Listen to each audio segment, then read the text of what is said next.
몇 가지를 오늘 좀 얘기하고 싶어서 이 자리에 앉았습니다. 첫째는 대한민국의 국호는 적당한가, 그리고 어떻게 해서 생겨났는가, 이걸 좀 말씀드리고 싶어서 첫 번째를 잡았습니다. 대한민국 국호는 일단 고종황제를 어떻게 생각하느냐, 한이라는 말을 이분이 생각했는데 어떻게 해서 한이라고 그랬냐, 삼국을 표현할 때에 변한, 마한, 신한, 이게 한반도 내에 있는 국호인데, 그때 당시에 이 국호가 굉장히 큰 걸로 생각하고 큰 한자를 쓴 겁니다, 그게. 그런데 그 이후에 사학자들이 말하기를 삼국통일, 백제, 신라, 그 다음에는 고구려, 이 삼국이 통일한 것을 보고 한이라고 합니다. 그 다음에는 어떻게 됐냐, 일본과 한국과 중국이 통하는 걸, 하나로 만드는 걸 보고 대삼국통일이라고 했습니다.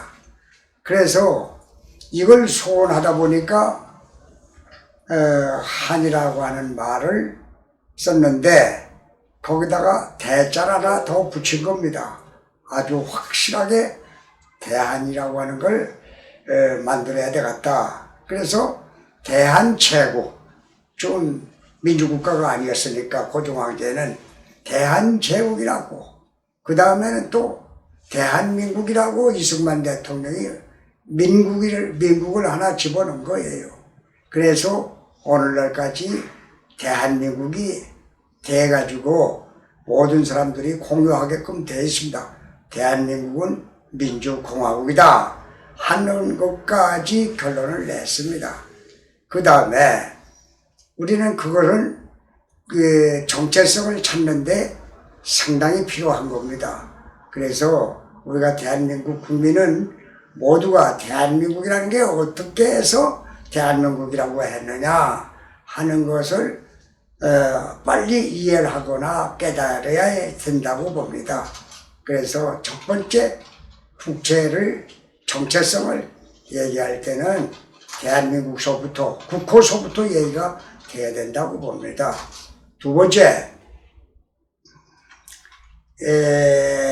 요 근래에 일본으로 차출돼 갖고 노무자들이 지금 한 사람 앞에 소송을 걸어가고, 기업체에다가 소송을 걸어가고 1억 5천만 원씩, 2억 8천만 원 이렇게 받는 것을 보고 너무너무 마음이 아파서 이 문제를 다시 한번 생각해보자.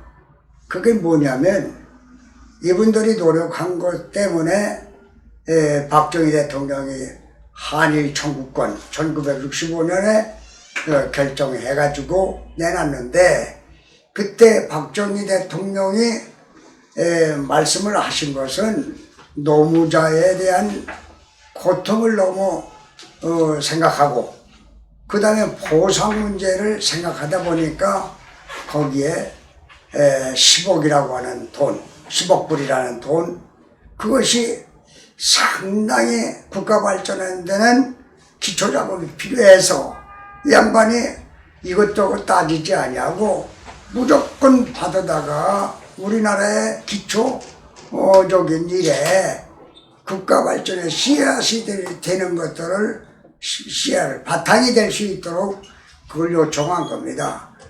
이렇게 돼서 그걸 가지고 포항제철을 만들고 고속도로를 만들고 새마을 길, 운동기구를 만들어 가지고 오늘의 발전까지 온 거예요. 그러니까 그것을 나는 그 노무자들이 국가 유공자라고 표현한 거, 뭐냐, 국가에다가 공을 세웠으면, 국민을 위해서 공을 세웠으면 유공자지 뭐예요? 그렇잖아요. 그래서 그 일을 적극적으로 돕자 이렇게 생각하고 했는데 깊이 생각을 한번 해보자고 말이요. 뭐냐, 일정 때에 일본이 한국을 강탈할 때에 세 코스를 밟았어요. 첫 번째는 뭐냐, 우리가 일본 내에 내놓기를 이게 외국 사람들 을사보호조약이라는 게 있어요. 그 을사보호조약은 2차에 걸쳐서 얘기한 거예요. 그건 뭐냐, 모든 사람들이 일본 사람에게 복종해야 된다. 그래서 그때에 대해서 그때 당시에는 외교권을 박탈하는 거예요. 일본 정부에서 일정에서. 그 다음에 뭐냐, 정미 7조라고 하는 게 있어요. 정미 7조는 뭐냐면 무조건하고 우리의 권한을 박탈하는 거예요. 그러니까 두 가지가 군사를 해산시키거나 권력을 빼앗거나 이런 형태로 해서 조금씩 결국에는 우리나라를 완전히 국권도 인권도 몽땅 경제권도 생존권도 살아나가는 권도 하나도 없이 싹 다 빼앗아간 거예요. 뺏은 거지. 갈취한 거지. 그것을 우리는 모르고 무조건 우리가 실질적으로 노동한 것만 얘기하는 거야. 아니에요. 일본이 노동한 사람들 노무자를 끌고 간 것은 일본 국가 동원령이라고 하는 법률이 있어. 1938년 4월 1일 날에 발동한 거예요. 그건 뭐냐, 국가를 빼앗아갔기 때문에 갈취를 끝냈는데 개인적으로 노무자들을 뽑아간 게 아니에요. 근로자를 사간 게 아니란 말이지. 명령에 의해서 일본 정부의 명령에 의해서 그들을 사용한 거야. 근데 그들 사용한 것뿐만 아니라 국권을 없어졌잖아. 나라가 없어졌단 말이야. 나라는 어디 갔어? 나라를 먼저 찾는 보상이 먼저 필요하고, 그 다음엔 국민 전체를 다 이 사람들이 탈취한 거야. 그 모든 것을, 생존권을 다 탈취해버린 거야. 그런 생존권에 대한 것을 누해야 되겠고, 그러니까 한 개인이 근로자로서 간 것이 아니라 이 말이야. 국가의 명령에 따라서 움직인 거란 말이야. 일본 국가의 명령에 따라서 거기에 속해 있는 사람, 이렇게 되어 갖고 나가는 거니까 개인적으로 소송해갖고 몇 푼 받는 거는 정상적으로 국가와 국가들끼리의 거래상에 있을 때에 해당되는 얘기지, 실질적으로 우리가 빼앗긴 나라에서 찾는 것은 그게 아니다. 몽땅 배상을 해줘야 된다. 전 국민에게. 그때의 인구가 2630만 명이에요. 1938년 때 2630만 명을 몽땅 뭐라고 할까, 이 사람들을 동원령에 국민화시켜버린 거야. 일본 국민화. 이것을 우리는 대한민국이 있고 그 다음에 일본이 있는 다음에 노무자를 쓴 걸로 생각하고 소송을 했던 거예요. 그 소송에 일하는 사람에게 일하는 걸 보상을 해줘야지 되는 거 아니에요. 그렇게 계산한 거예요.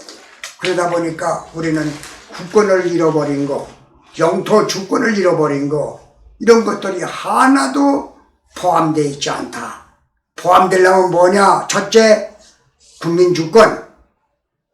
이걸 내놔야 돼요. 내놓으려면 뭐냐? 국민이 처음부터 마지막까지 1945년까지 일본으로부터 빼앗긴 권한을 되찾아줘야 돼요. 국민으로서의, 대한민국 국민으로 독립된 국가의 국민으로의 권한을 되찾아줘야 돼요. 그게 전 국민을 일본화 시켰던 것을 다 독립시켜주는 역할을 해줘야 되는데 그것이 빠졌다는 얘기예요. 그러려면 어떻게 하느냐. 전 국민에게 5억이면 5억, 10억이면 10억에 대한 보상을 해줘야 됩니다. 국민주권에 대한 걸.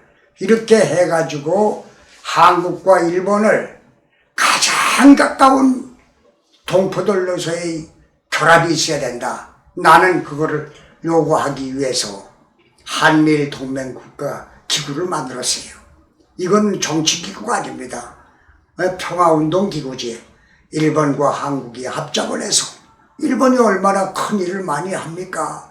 우주과학에 일본이 뭐 몇 등 아니잖아요. 그러면 우리나라가 우주과학에 그렇게 큰 역할을 하지 못했어. 그러니까 그걸 합작을 하고 또 한일 해저터널 같은 거 좋지 않습니까? 그것도 우리가 합작을 해서 아시아 발전뿐만 아니라 전 세계 인류 평화를 위해서 우리가 합작하면 얼마나 거룩한 사업이 될 수가 있습니까? 나는 일본하고 가까워지길 원하는데 당신네들이 지금까지 저질러 놓았던 그 악행을 한꺼번에 해결할 수 있는 방법은 대한민국에게 국권을 찾아주는 거. 그것이 제일 번저라고 봅니다. 그래서 여러분들 어렵지만은 기시다 정권이 어렵지만은 윤석열 정권 둘이 손을 잡은 이상에는 이 국권 문제와 국민주권 문제와 영토주권 문제 이런 것들을 다 보상해주고 해결해주고 우리가 합작을 하는 방법으로 했으면 좋겠다 이렇게 생각합니다. 고맙습니다.